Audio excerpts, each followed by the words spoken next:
किसी भी बिजनेस की पहल करने में या उसको स्टार्ट करने में फाउंडर मेंबर्स का तो बहुत बड़ा रोल होता है, लेकिन उसको एक सफल बिजनेस बनाने में जितना फाउंडर मेंबर्स का रोल होता है उतना ही उस फर्म के या उस बिजनेस के स्टाफ का भी रोल होता है। जिन लोगों को स्टाफ सही मिल जाता है, वर्कर सही मिल जाते हैं, लेबर सही मिल जाते हैं, वो लोग अपने बिजनेस में दिन दूनी रात चौगुनी उन्नति कर रहे होते हैं। लेकिन जिन लोगों को लेबर या स्टाफ या वर्कर सही नहीं मिलते हैं, वो लोग चाह कर भी अपने बिजनेस को बड़े बिजनेस में कन्वर्ट नहीं कर पाते हैं।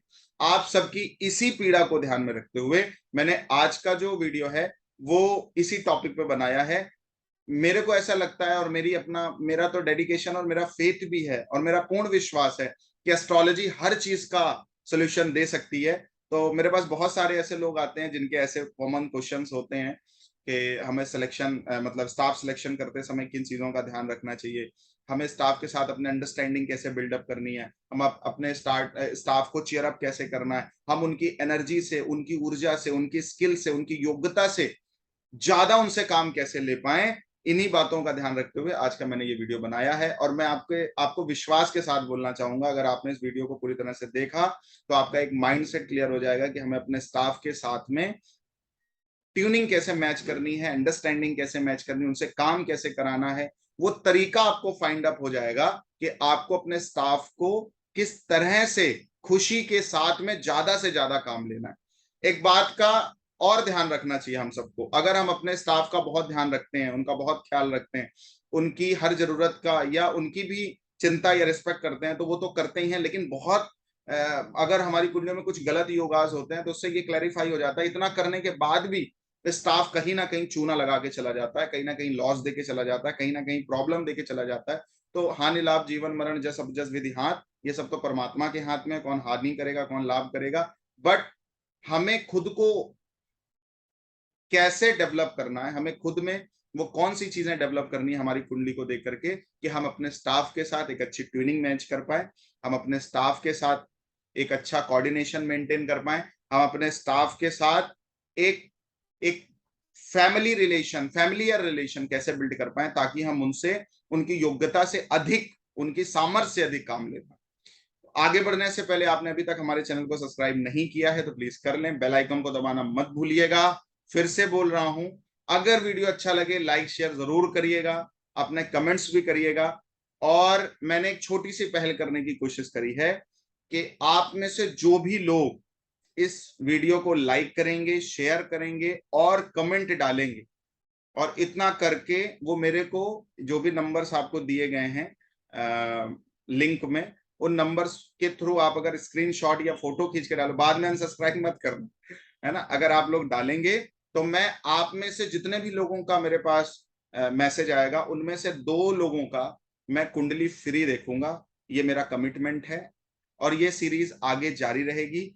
इसलिए आपको मेरे चैनल को सब्सक्राइब करना है, वीडियो अच्छा लगे तो लाइक करना है और शेयर भी करना है कहीं ना कहीं, चाहे आप फेसबुक में करो, चाहे इंस्टा में करो, चाहे व्हाट्सएप में किसी ग्रुप में करो, ये आपको करना है। और ये सब करके कि स्क्रीनशॉट जो भी आपको नंबर दिया गया है लिंक में डिस्क्रिप्शन में, उस नंबर पर आपको व्हाट्सएप करना है, अपनी चीजों को दिखाना है कि मैंने लाइक किया है, सब्सक्राइब किया है और मैंने ये वीडियो शेयर भी किया है। यही नहीं, कोई भी वीडियो जो भी आपको हमारे यूट्यूब चैनल पे अच्छा लगे, आप में से जितने भी लोग ऐसा करेंगे, उनमें से 2 लोगों की कुंडलियां हर बार जितने भी आप वीडियो पढ़ेंगे उनकी फ्री कुंडली देखी जाएगी। और जो मैं 3700 की फीस लेता हूं किसी की कुंडली देखने में, वो ऑलमोस्ट फ्री होगी आपके लिए। तो हमारी कुंडली में जो लेबर का काम है, जो वर्कर का काम है, वो सैटर्न के पास है। शनि को देख करके पता चलता है कि हमें स्टाफ कैसा मिलने वाला है, शनि को देख करके पता चलता है कि हमें अपने स्टाफ की निगरानी कैसे रखनी है, उनको चीयर अप कैसे करना है, उनसे अधिक काम कैसे लेना है। और शनि को देख करके ही पता चलती है कि आपका स्टाफ आपकी किस प्रकार से लॉस कर सकता है। तो शनि ही एक ऐसा ग्रह है जो हमारे करियर को भी रिप्रेजेंटेट करता है, और हमारी करियर से जुड़े हुए जो लोग हैं, जो वर्कर हैं, जो स्टाफ हैं, उनका भी कनेक्शन शनि ही दिखाता है। यहाँ पे मैंने 2-3 फॉर्मेट लेने की कोशिश करी है। सबसे पहले तो मैं नाड़ी को लूंगा, उसके बाद फिर मैं केपी के थ्रू भी बताऊंगा, क्योंकि आप में से बहुत सारे लोग केपी एस्ट्रोलॉजी को भी उसकी भी फॉर्म को जानते हैं। और पराशरी ज्योतिष जो कि अपने में सबसे बड़ी ब्रिलियंट साइंस है, मदर ऑफ एस्ट्रोलॉजी है, उस फादर ऑफ एस्ट्रोलॉजी है, उसके थ्रू हम कैसे कॉम्बिनेशन देखेंगे उन पर भी बात करेंगे।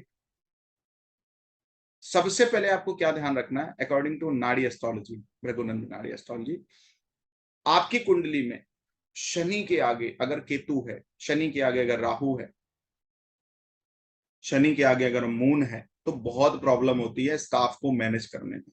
अगर शनि के आगे सूर्य होता है तो स्टाफ में ईगो प्रॉब्लम होती है, बहुत ज्यादा प्रॉब्लम। अपनी कुंडलियों में मैच करना, मैं जितनी भी बात आपसे बोल रहा हूं, और मैं थोड़ी एस्ट्रोलॉजी की स्पेशलिटी को भी रिप्रेजेंटेट कर रहा हूँ। ज्योतिष का मतलब केवल और केवल आपको पूजा पाठ बताना नहीं है, ज्योतिष का मतलब केवल और केवल आपके ऊपर चीजें थोपना नहीं है, ज्योतिष का मतलब आपको केवल और केवल फाइनेंशियल लॉसेस ही देने नहीं है कि आप ये पूजा कराइए, रत्न पहनिए, बट जो एक्यूरेट कंसल्टेंसी है, जो एक्यूरेट कंसल्टेंसी है, जो रियल कंसल्टेंटी है, और जो एग्जैक्ट सॉल्यूशंस की फॉर्म है, वो भी एस्ट्रोलॉजी के थ्रू ही आती है।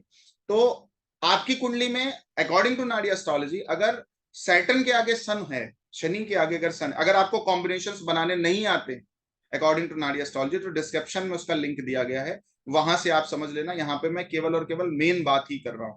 अगर शनि के आगे सन आता है तो ऐसे लोग अगर अपने स्टाफ को काम देते हैं ना, तो वो ईगो में रहते हैं, स्टाफ ईगो में रहता है।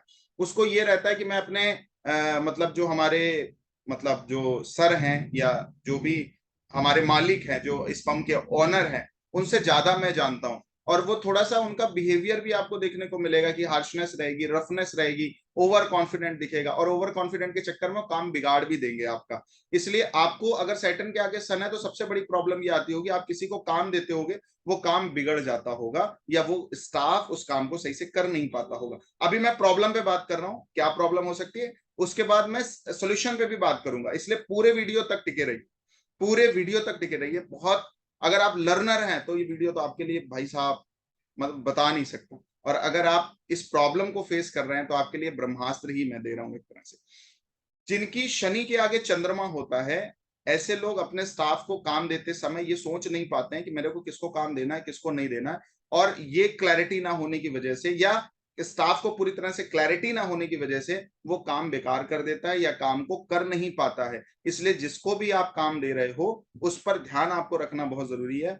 इमोशनल टच कभी कभी हो जाता है, वो कुछ भी करे, मतलब आप अपने स्टाफ पर डिपेंडेंट बहुत ज्यादा हो सकते हो। अगर शनि के आगे मून है तो उसके चक्कर में आपको कोई ना कोई लॉस हो सकता है, मतलब आपके इमोशनल चीजों के साथ वो खिलवाड़ कर सकता है, आपके विश्वास के साथ वो धोखा कर सकता है, आप उसको कुछ और समझ रहे हो और वो कुछ और हो, ऐसा वो कर सकता है। उसके जो अपनी टेंडेंसी है, उसका जो विचार है, वो उसको जबरदस्ती, आप देखो ऑनर का काम क्या है, कमांड देना। ऑनर का काम क्या है, उसको बताना ये काम ऐसे करना है। स्टाफ का काम क्या होता है, वर्कर का काम क्या होता है कि उस कमांड को फॉलो करना। बट अगर आपकी कुंडली में सैटर्न के आगे मून है तो वो अपनी दिमाग देते होंगे, अपना ज्ञान लगाते होंगे, अपना चातुर्य लगाते होंगे, उसके चक्कर में आपका बिजनेस में जो क्रिएटिविटी आनी चाहिए, जो इनोवेशन आना चाहिए आपके काम में, जो आपके स्टाफ में जो क्रिएटिविटी होना चाहिए, उन चीजों का हनन हो जाता है, और वो आप जो बताते हो वो नहीं करते, अपने दिमाग में जो चल रहा है, अपना जो थॉट प्रोसेस है उसके अकॉर्डिंग काम करते हैं, और आप इसलिए प्रॉब्लम फेस करते होगे, इसलिए आपको समस्याएं आती होंगी। अगर शनि के आगे मरकरी है, शनि के आगे अगर बुध है, तो स्टाफ काम के बजाय बात ज्यादा करते हैं। ये तो अच्छा कॉम्बिनेशन बोला जाता है सैटर्न मरकरी का, और सैटर्न जुपिटर के तो कॉम्बिनेशन अच्छे बोले जाते हैं। बट फिर भी अगर सैटर्न के आगे मरकरी है तो आपको, आपका जो एम्प्लॉय होगा वो काम के बीच बीच में बातें बहुत करेगा, गॉसिप बहुत करेगा। जो काम आप उसको दोगे उस काम के अलावा और दो चार काम करेगा, जिसकी वजह से आपका एक काम प्रभावित होगा, है ना। तो ये प्रॉब्लम आपको आ सकती है। बट सैटर्न मरकरी वाला कॉम्बिनेशन खराब नहीं है, इस बात को बहुत ज्यादा नेगेटिव नहीं लेना है। सैटर्न वीनस का कॉम्बिनेशन हो तो स्टाफ आपके सामने तो वर्क करता है, आपके सामने तो वर्क करता है, जब तक उपस्थित होते हो तब तक काम तो करता है, बट वो आपके पीठ पीछे फिर काम नहीं करता, काम चोरी बहुत ज्यादा करते हैं। इसलिए सैटर्न वीनस के कॉम्बिनेशन वाले को जो है वो इस बात का बहुत ध्यान रखना है कि अपने स्टाफ को जो है वो कुछ ना कुछ इनिशिएटिव देने का प्रोसीजर आपको बनाना चाहिए, कुछ ना कुछ इनिशिएटिव देना है। और मैं सॉल्यूशंस पे भी थोड़ा रुक के बात करूंगा। इनिशिएटिव देकर के काम किया जा सकता है, उनकी निगरानी रखनी है, वो कैसे की जा सकती है वो भी मैं अभी आपको बताऊंगा। अगर किसी की कुंडली में सैटर्न केतु का कॉम्बिनेशन होता है तो आपका स्टाफ काम करना चाहता ही नहीं है, जो भी चीज आप बोलोगे वो नेग्लेक्ट कर देगा, जो भी काम उसको बोलोगे वो नेग्लेक्ट कर देगा। और आप अगर चाहते हो ना कि आप किसी स्टाफ का सिलेक्शन कर रहे हो और आपको एस्ट्रोलॉजी में बिलीव है, आप उसकी डेट ऑफ बर्थ टाइम लेकर के भी चेक कर सकते हो, उसकी शनि के आगे अगर ये प्लैनेट्स होंगे तो ये प्रॉब्लम भी उसको आ सकती है। बट अलग अलग चीजों में उनके यूटिलाइजेशन भी हो जाते हैं। बट मैं जो मेन बात आपको बताना चाह रहा था, शनि के आगे अगर केतु होगा तो सबसे बड़ी प्रॉब्लम आएगी। आप उसको कोई भी काम देना चाहोगे, कुछ सिखाना चाहोगे, कोई जिम्मेदारी देना चाहोगे, वो उससे कट जाएगा, वो काम करेगा नहीं किसी भी तरह से, और आपको या सीख जाएगा तो आपका काम छोड़ के चला जाएगा। तो जिनका सैटर्न के आगे केतु होता है उनकी सबसे बड़ी प्रॉब्लम ये होगी कि साल 2 साल 3 साल आपने किसी स्टाफ को ट्रेन किया, आपने उसको सब कुछ सिखाया, आपने उसको एक काबिल वर्कर बना दिया। अब जब आपके प्रॉफिट लेने के टाइम आया, जब आपको उससे लाभ लेने का टाइम आया, तो वो आपको छोड़ करके अपना, या तो उसने कोई बिजनेस बना लिया, या कोई आप उसको प्रलोभन मिला, वहां पे वो शिफ्ट हो गया, या अब आप जो काम देते हो वो काम वो करता नहीं। ये प्रॉब्लम आती है। सैटर्न के आगे अगर राहु होता है तो आपका क्लाइंट, आपके जो वर्कर होंगे आपसे ओवर एक्सपेक्टेशंस करेंगे, आपसे किसी काम के बदले कुछ ज्यादा इच्छा करेंगे, ज्यादा चाहेंगे, उसके आपके पीठ पीछे वो कुछ और करने का भी सोचेंगे, ऊपरी कमाई करने का भी सोचेंगे, अंडर द टेबल इनकम करने का सोचेंगे। तो ये जो सैटर्न के आगे राहु है, और वो व्यक्ति आपके साथ धूर्तता का भी परिचय कर सकता है, आपसे लाभ ले सकता है, आपसे स्वार्थ सिद्ध कर सकता है, और जैसे ही उसका अगर स्वार्थ की पूर्ति नहीं होगी, आप उसको कोई चीज देने के लिए मना कर दोगे, तो आपका या तो काम छोड़ सकता है या काम बिगाड़ सकता है। इसलिए सैटर्न के आगे जब राहु होता है तो अपने वर्कर को डील करने में इस तरह की प्रॉब्लम आती है। बट मैं हमेशा एक बात बोलता हूँ, कॉम्बिनेशन कुछ भी हो, बट जो बड़े लोग हैं, सक्सेसफुल लोग हैं, वो इन्हीं कॉम्बिनेशन को अच्छे कॉम्बिनेशन में विचार के द्वारा, व्यवहार के द्वारा, एक एक बड़े सॉल्यूशन में करके, इन्हीं कॉम्बिनेशंस में भी वो कहीं ना कहीं पॉजिटिविटी निकाल लेते हैं। और यही एसेंस है एस्ट्रोलॉजी का। आपकी कुंडली में अगर सैटर्न के आगे मार्स है तो आपका स्टाफ आपसे बहुत र्यूड बिहेवियर कर सकता है। आप जो उसको काम दो, वो अगर वो ना कर पाए और आप उसको कुछ बोलो तो आपसे चिल्ल चों कर सकता है, आपसे लड़ाई झगड़े कर सकता है, आपसे मारपीट भी कर सकता है, गाली गलौज भी कर सकता है। इसलिए सैटर्न के आगे जब भी मार्स है तो आपके वर्कर को या तो काम आएगा नहीं, अगर वो काम बिगाड़ देगा, आप उसको कुछ भी बोलोगे किसी भी तरह से, तो वो आपको ओवर रिएक्शन देगा, आपकी एक सुनने वाला नहीं है। इसलिए इस इरिटेशन में, गुस्से में आप उसको निकाल दोगे और बाद में पछताओगे, ये काम मेरा टल रहा है। अपने स्टाफ के साथ आपको डीलिंग कैसे करनी है, वही फॉर्मूले में आपको अभी, पहले जब तक प्रॉब्लम नहीं पता चलेगी जड़ से, तब तक उसके सॉल्यूशन समझ नहीं आएंगे आपको।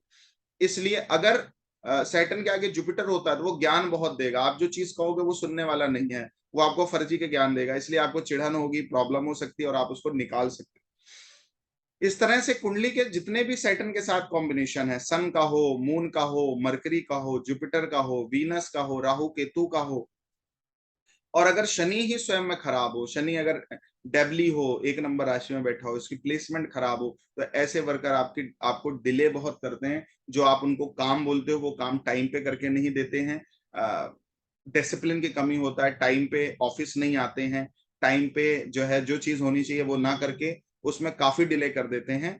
इसलिए आपको चीजें प्रॉब्लम फेस करनी पड़ती है। अब सोल्यूशन की तरफ आते हैं, प्रॉब्लम तो अभी आपको पता चल गई, सोल्यूशन पे आते हैं।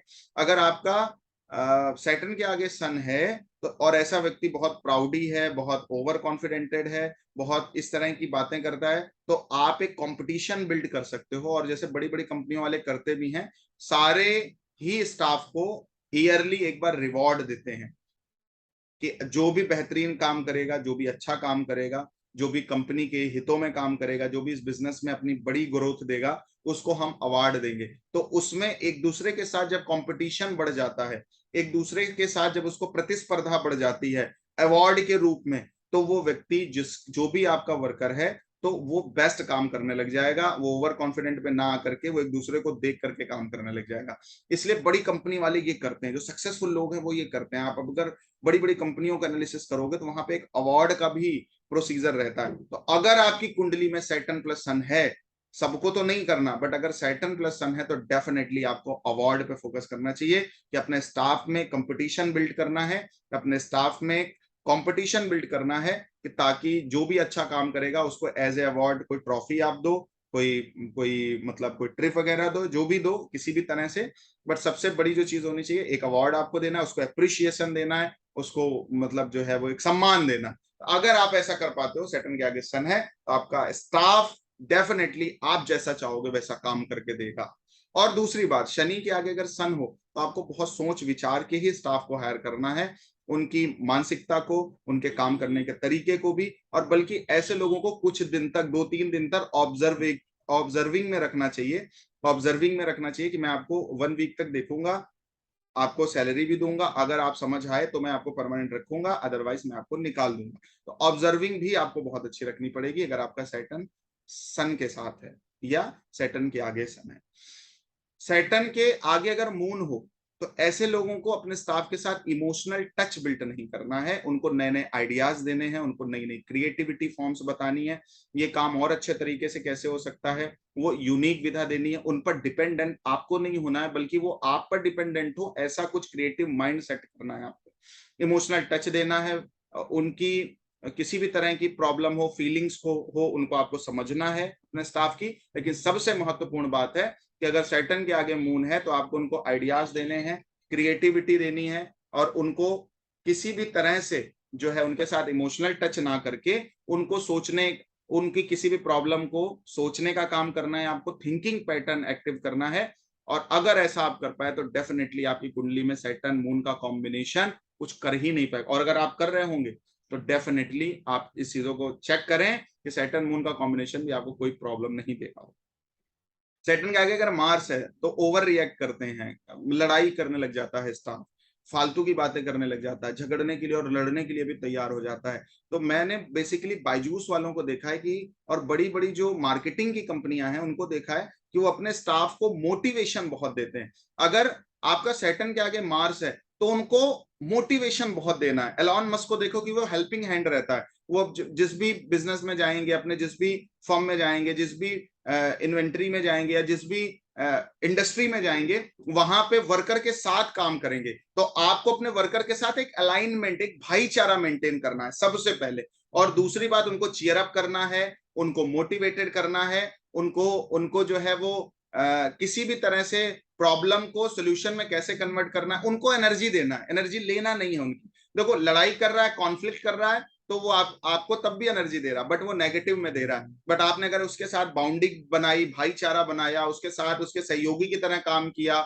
उसका हाथ में हाथ बटाने की कोशिश करी, उसको थोड़ा सा मोटिवेशन देने की कोशिश करी, तो सैटर्न मार्स का कॉम्बिनेशन भी आपकी कुंडली में होगा। बट आपका स्टाफ आपको छोड़ के जाने वाला नहीं है, इसलिए मोटिवेशन पे ध्यान देना है और उनको होल्ड हैंडिंग सपोर्ट देना है, ताकि वो आपके यहाँ कुछ सीख पाए, लर्न कर पाए, और साथ ही साथ आपको एक अपना भाई मान पाए, अपना एक साथ का ही कर्मचारी मान पाए, ऐसा रिलेशन बिल्ड करना है। मैं तो हमेशा एक बात को बोलने वाला हूं कि अगर कुंडली आई है ना तो कुंडली में कुछ गलत नहीं है, बट एग्जैक्ट रेमेडी भी एस्ट्रोलॉजी से निकाली जा सकती है, बिना कोई पूजा बताए, बिना कोई बंद। मैं ऐसी नहीं है कि मैं उनकी निंदा कर रहा हूँ, ऐसा नहीं है, मैं बहुत मानता हूँ, मैं तो लोगों को जेमस्टोन भी सजेस्ट करता हूँ, पूजा भी बताता हूँ, पाठ भी बताता हूँ, खुद के कैसे रेमेडीज हो सकती हैं वो भी बताता हूँ। बट ये चीज जो है ये भी अपने आप में बहुत बड़ी रेमेडी है, बिकॉज अगर आपको एक विचार मिल जाए उससे बड़ी कोई रेमेडी नहीं, और कंसल्टेंसी में आपको विचार ही एक मिलता है।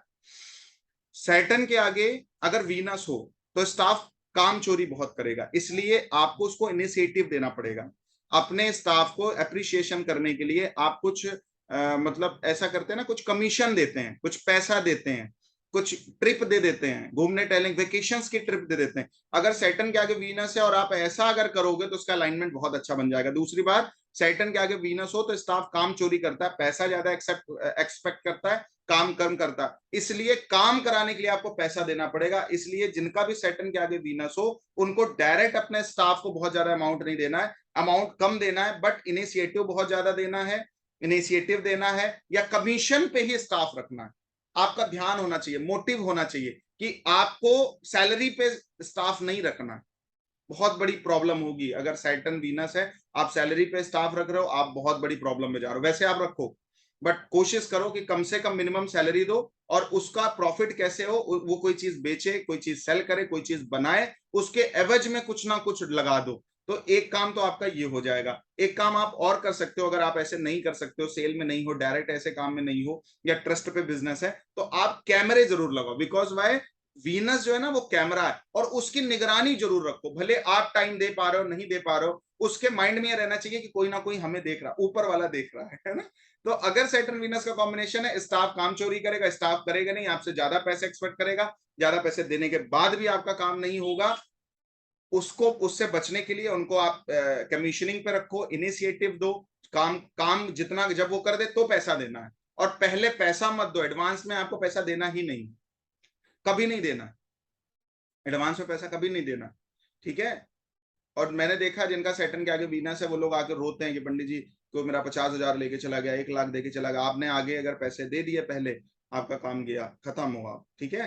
तो अगर सैटर्न के आगे वीनस है तो आप कमीशनिंग पे रखो, वो जितना काम करे उतना पैसा दो, बाद में पैसा दो, इनिशिएटिव दो, और कैमरे लगा के काम करो, फिर आप देखो कैसे काम होता है। अगर वीनस आ रहा है तो फीमेल जो स्टाफ होता है वो आपकी बहुत हेल्प करता है, इसलिए कोशिश करो कि चरित्रवान एक फीमेल, किसी भी तरह से फीमेल स्टाफ को रखने की कोशिश करो। मेरे पास एक पेट्रोल पंप के ऑनर आए अभी, तो वो मेरे को ऐसे ही बता रहे थे कि मेरा स्टाफ पेट्रोल चोरी कर लेता हूँ, मैं ध्यान नहीं दे पाता हूँ, मेरे और भी बिजनेसेस हैं। तो मैंने उनको इतना ही बोला, मैंने कहा फीमेल स्टाफ रख सकते हो क्या? तो बोले सर प्रॉब्लम तो है, फीमेल स्टाफ जो है वो डायरेक्ट ऐसे काम नहीं कर पाता, बट मैं ट्राई करता हूँ। उन्होंने ट्राई किया, अब उनका जितना भी प्रॉब्लम था सारा रिजॉल्व हो गया।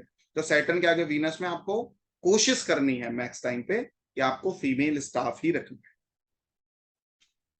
सैटर्न के आगे अगर केतु हो तो आपको कभी भी आपकी प्रॉब्लम क्या होगी, आप अगर अपने स्टाफ को एकदम से काम दोगे वो काम कर नहीं पाएगा, और ना आपको रिवील करना है, इसलिए आप उससे क्या काम लेने वाले हो उसको पता नहीं होना चाहिए, और स्टेप बाय स्टेप में पता होना चाहिए। उसके माइंड में ये जाना चाहिए कि आपने जो उसको काम दिया है बस वहीं पे काम खत्म, जैसे ही वो काम खत्म हो फिर एक आप उसको नया काम बताओ। अदरवाइज आपने अगर बर्डनली उसको काम दे दिया तो वो काम नहीं कर पाएगा, वो काम में डिले कर देगा या काम छोड़ के चला जाएगा। मैंने देखा सैटर्न केतु वाले लोग, अगर उनके यहाँ कोई कर्मचारी काम करने आए, लेबर काम करने आए, वर्कर काम करने आए, उनके यहाँ टिकते नहीं है, बिकॉज वाई, वो शुरू में ही इतना काम बता देते हैं, दिखा देते हैं या दे देते हैं, जिसकी वजह से उनका स्टाफ रुकता नहीं। अगर सैटर्न केतु का कॉम्बिनेशन है तो सबसे पहले सब कुछ अपने स्टाफ को सिखाना नहीं है, सीखते ही भाग जाएगा वो। और अगर सैटर्न केतु का कॉम्बिनेशन है तो अपने स्टाफ को एक लिमिटेड वर्क दिखाना है, कम काम दिखाना है, उतना काम हो जाने के बाद 50 काम नहीं देने, पहले तो एक काम देना है, स्पेशली एक काम देना है, वो काम खत्म हो जाने के बाद, वो काम निपट जाने के बाद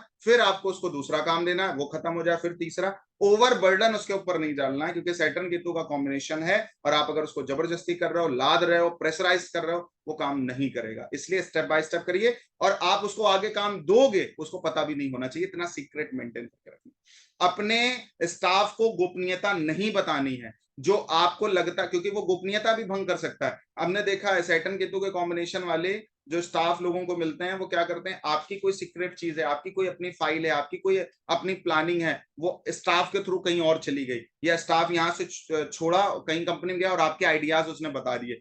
तो कभी भी स्टाफ को अपना सीक्रेट प्लान नहीं बताना है, कभी भी स्टाफ को पर बर्डन नहीं डालना है, काम लेना है बट स्टेप बाय स्टेप लेना है, एक काम फिनिश होने के बाद ही उसको दूसरा काम देना है, और काम होने के बाद ही उसको दूसरा काम करना है, ये बताना है।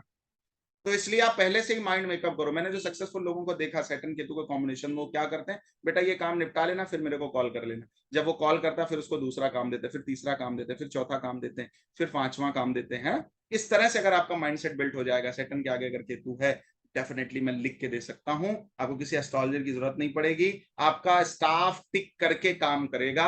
ये मैं लिखा पढ़ी में दे रहा हूं, लिखा पढ़ी में। सैटर्न के आगे राहु है, ऐसे लोग अपने स्टाफ को बल्क में काम दें, एक बार में बता दें कि तेरे को ये काम एक हफ्ते में निपटाना है, ये तेरी लाइबिलिटी हो गई, बंदा डेफिनेटली कर लेगा। ऐसे लोगों को आप कम कम काम दोगे तो उसका दिमाग खराब, सर एक बार में बताना था ना कितना करना है, तो इसलिए आप उसको पहले से ही टास्क दे दो, शुरू से ही, जैसे ही वो आपके ऑफिस में एंटर करे उसको आप काम दे दो कि बेटा ये काम है, ये आप कितने दिन में कर पाओगे, जब वो कहे इतने दिन में सर कर पाएंगे तो इतना दिन में आपका ये काम हो जाना चाहिए। आपको जो भी स्टाफ बिल्ड करना है, थोड़ा सा टेक्नोलॉजी मॉडल बिल्ड करके रखना है, और अपने स्टाफ को पहले ही क्लियर कर देना है, फिर उसके बाद नाजायज उसको बर्डन नहीं देना है, उसकी किसी भी तरह की विश को पूरा नहीं करना, इच्छा को पूरी नहीं करना, एक डिस्टेंस मेंटेन करके रखना है। कोशिश करना है कि बाहरी स्टाफ अपने यहाँ रखो, लोकलाइज स्टाफ ना रखो। यही काम सैटर्न मून वाले को भी करना है, लोकलाइज स्टाफ नहीं रखना है, दूर वाले स्टाफ को रखना है। अगर सैटर्न राहु का कॉम्बिनेशन है तो भी आपको दूर वाले रखना, बगल वाला अगर स्टाफ होगा, अगल बगल काम करने वाला स्टाफ होगा तो आप पर डिपेंडेंट बहुत ज्यादा हो जाएगा। आपसे काम ज्यादा, आपसे प्रॉफिट ज्यादा लेने लग जाएगा, चोरी चमारी ज्यादा करने लग जाएगा, चीजें ज्यादा होने लग जाएंगी। इसलिए जो आपको स्टाफ रखना वो थोड़ा सा डिस्टेंस में रहे, दूर का रहे। या आप देखोगे जो लोग बाहर काम करने जाते हैं और उनकी कोई यूपी से ही लोग दिल्ली में, हरियाणा में, गुजरात में, मुंबई में काम करने जाते हैं, तो आपको कुंडली में अगर सैटर्न राहु का कॉम्बिनेशन है तो आपको एक बात बहुत ध्यान रखनी है कि आपको अपना स्टाफ लोकलाइज नहीं रखना है, आपको दूर के ही स्टाफ रखने हैं, जहां पे कास्ट का अंतर आए, कल्चर का अंतर आए, लैंग्वेज का अंतर आए, ऐसे स्टाफ रखने। अगर सैटर्न राहु का कॉम्बिनेशन और आपका स्टाफ आपके साथ टिक के काम कर रहा है, लाइबिलिटी के साथ काम कर रहा है, फोकस के साथ काम कर रहा है, आप देखना आप उसके साथ बड़ा कॉम्बिनेशन बिल्ड नहीं करते होगे, आप उसकी नाजायज इच्छाओं की पूर्ति नहीं करते होगे, और आपने बाहर के ही स्टाफ रखे। अगर आपकी कुंडली में सैटर्न के साथ मरकरी का कॉम्बिनेशन है तो आपको ऑलराउंडर स्टाफ रखने, ऐसे लोगों को रखना है जो हर चीज कर सके, ड्राइविंग भी कर लें जरूरत पड़े तो, और उनको ऐसा अप्रिशिएशन भी देना है अलग अलग तरह से, ड्राइविंग भी कर लें, ये अकाउंट्स भी मेंटेन कर लें, मतलब इस तरह से स्टाफ रखना है जो मल्टी विजन को कंट्रोल करता है। बिकॉज भाई आप उसको एक काम दोगे, फिर दूसरा काम दोगे, फिर तीसरा काम दोगे, वो सारे टास्क को पूरा करेगा, उसको टास्क भी देना है, ठीक है। उसको बातों से बहुत ज्यादा बना के रखना है, उसके साथ बातों का तालमेल बहुत अच्छा करके रखना है। मल्टीपर्पज वाले स्टाफ ही आपको हायर करने हैं, क्योंकि आपकी फितरत होगी कि आप उसके साथ में जो है उसको ज्यादा काम करवाने का सोचोगे, मल्टीपल करने का सोचोगे, और उसके अंदर अगर योग्यता नहीं होगी, काबिलियत नहीं होगी, तो वो आपके साथ काम नहीं कर पाएगा, उसको काम करने में फिर प्रॉब्लम आएगी। और अगर सैटर्न बहुत ज्यादा खराब है तो डिसिप्लिन का बहुत ध्यान रखना है, और शॉप का टाइम है या वर्कर आने का टाइम है, डिसिप्लिन का बहुत ध्यान रखना है। एक बात मैं और बताना चाहता हूँ, कोई भी काम हो उसका कारक जो है ना वो सैटर्न ही है, सैटर्न के पास डिसिप्लिन है। तो अगर आप बेटर सक्सेस चाहते हो, बड़ी सफलता चाहते हो, तो डिसिप्लिन का बहुत ध्यान रखें। मैंने देखे हैं जो सफल व्यापारी हैं, वो अगर 11 बजे शॉप खुलने का टाइम है तो 11 बजे खुलेगा। स्टाफ का भी अगर जो भी टाइम उनका पहुंचने का है वो पहुंचेंगे उस टाइम पे। तो डिसिप्लिन का बहुत ध्यान रखना है। सबसे बड़ी जो चीज है वो परफेक्शन पे बहुत ध्यान रखना है, क्वालिटी पे बहुत ज्यादा ध्यान रखना है। भैया जो आपके यहाँ स्टाफ काम कर रहा है वो कुछ ना कुछ लोभ में ही काम कर रहा है, कुछ ना कुछ लालच में ही काम कर रहा है, कुछ ना कुछ उसकी एक्सपेक्टेशंस हैं।